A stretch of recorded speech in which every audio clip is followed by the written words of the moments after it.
फिर हम इसी इलेक्ट्रिसिटी को अपनी गाड़ियों को चार्ज करने के लिए इस्तेमाल कर रहे हैं तो पोल्यूशन कहाँ से ख़त्म हो रहा है। हेलो एवरीवन, मेरा नाम है हसन और आप देख रहे हैं साइंस स्पेस। इलेक्ट्रिक कार्स इतनी भी इको फ्रेंडली नहीं है जितना कि हमें बताया जा रहा है। जब से इलेक्ट्रिक कार्स का कॉन्सेप्ट आया है तब से हमें यही बताया जा रहा है कि इलेक्ट्रिक कार्स के बहुत सारे फ़ायदे हैं। फॉर एग्जांपल, इलेक्ट्रिक कार्स अच्छी हैं हमारे इन्वायरमेंट के लिए, वो उनका खर्चा भी कम है। तो आज की इस वीडियो में हम इलेक्ट्रिक कार्स का पर्दाफाश करने वाले हैं, यानी कि उनके बनने के प्रोसेस से लेकर उनके डिस्पोजल तक हम उनका जड़ से जायज़ा लेने वाले हैं। तो शुरुआत करते हैं हम मैन्युफैक्चरिंग से। इलेक्ट्रिक कार्स को बनाने के लिए इमेंस अमाउंट ऑफ एनर्जी और कुछ रेयर मटेरियल्स की ज़रूरत पड़ती है, जो कि एक्सपेंसिव तो हैं ही, उसके अलावा वो पोल्यूशन भी बहुत करते हैं। According to the international council, जब एक इलेक्ट्रिक गाड़ी को फैक्ट्री में बनाया जाता है तो वो 8.8 टन की कार्बन डाइऑक्साइड प्रोड्यूस करती है, यानी कि पोल्यूशन करती है। और एज़ कम्पेयर टू जब एक नॉर्मल इंजन गाड़ी को फैक्ट्री के अंदर तैयार किया जाता है तो वो 5.6 टन ही पोल्यूशन करती है, यानी कि 3.2 टन कम करती है एज़ कम्पेयर टू एक इलेक्ट्रिक कार। एक इलेक्ट्रिक कार को बनाने में ये जो 38% ज़्यादा पोल्यूशन हो रहा है, इसके पीछे की सबसे बड़ी वजह इलेक्ट्रिक गाड़ियों में मौजूद इनकी बैटरी है। इस बैटरी को आप ऐसे ही समझ लें जैसे कि एक नॉर्मल कार में उसको एनर्जी देने के लिए, यानी कि चलाने के लिए उसका इंजन यूज़ होता है, वैसे ही एक इलेक्ट्रिक कार में उसको एनर्जी देने या फिर कह सकते हैं चलाने के लिए उसकी बैटरी को इस्तेमाल किया जाता है, यानी कि ये बैटरी मेन हिस्सा है इस गाड़ी की। अब जैसा कि मैंने वीडियो के स्टार्ट में कहा था कि इलेक्ट्रिक कार्स को बनाने के लिए कुछ रेयर मटेरियल्स को भी इस्तेमाल किया जाता है, जैसा कि लिथियम, निकल, कोबाल्ट, मैग्नीज वगैरह। एंड गेस व्हाट गाइस, कि ये रेयर मटेरियल्स भी इन इलेक्ट्रिक गाड़ियों की बैटरी बनाने में ही इस्तेमाल में आते हैं। और अगर आपको याद हो तो मैंने ये भी कहा था कि ये एक्सपेंसिव तो होते ही हैं लेकिन ये पोल्यूशन भी करते हैं।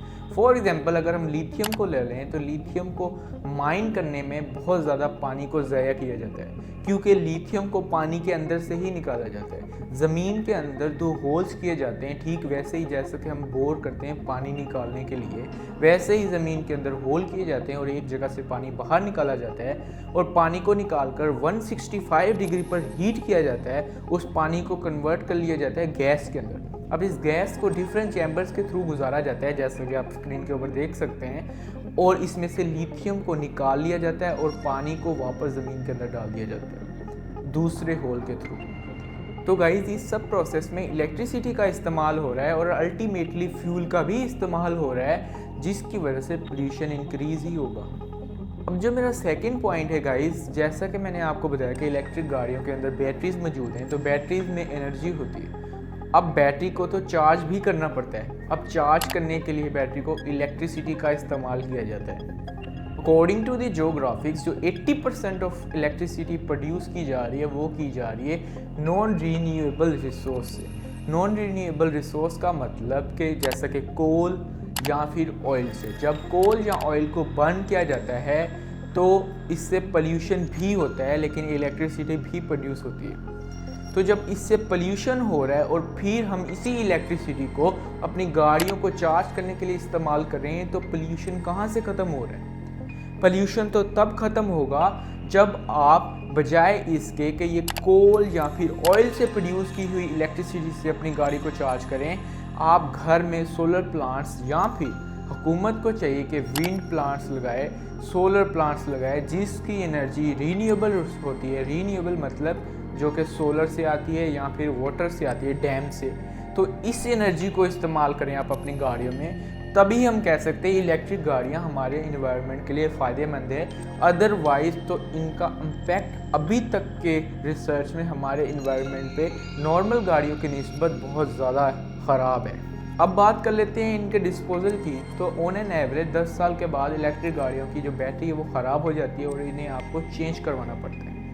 इस दुनिया में सिर्फ 5% जो बैटरीज है ना, उनको रिसाइकल किया जा रहा है, यानी कि रीयूज़ किया जा रहा है ठीक करके, और बाकी की 95% बैटरीज लैंड पोल्यूशन कर रही हैं, इस ज़मीन के ऊपर बोझ हैं। और इन बैटरीज में मौजूद इनके केमिकल्स इतने ज़्यादा ह्यूमंस के लिए ख़तरनाक है कि आप सोच भी नहीं सकते। बाकी की जो 95% बैटरीज को रिसाइकल नहीं किया जा रहा है, उसके पीछे की बड़ी वजह इनका रिसाइक्लिंग प्रोसेस है। बैटरीज को रिसाइकल करने का प्रोसेस बहुत ही ज़्यादा महंगा है और टाइम कंज्यूमिंग भी है, लेकिन हर कंपनी अपना फ़ायदा ही सोचती है, इसलिए वो बजाय इसके कि ज़्यादा पैसे लगाए और इन्वायरमेंट को बचाने के लिए पुरानी बैटरीज़ को दोबारा से यूज़ करें, वो एक नई बैटरी ही बनवा लेते हैं जो कि उन्हें फ़ायदेमंद भी रहता है और जल्दी भी प्रोसेस होते हैं। इस वीडियो का जो कंक्लूजन है कि अभी तक इलेक्ट्रिक गाड़ियों का हमें कोई फ़ायदा नहीं है अनटिल और अनलेस आप इलेक्ट्रिक गाड़ियों को रीन्यूएबल रिसोर्स से चार्ज करें और उसके अलावा जो बैटरीज़ को रिसाइकल किया जाए, जो कि अभी तक नहीं हो रहा है। तो आज की वीडियो में बस इतना ही। This is Hasan Parvez, you are watching science base. अल्लाह हाफिज़।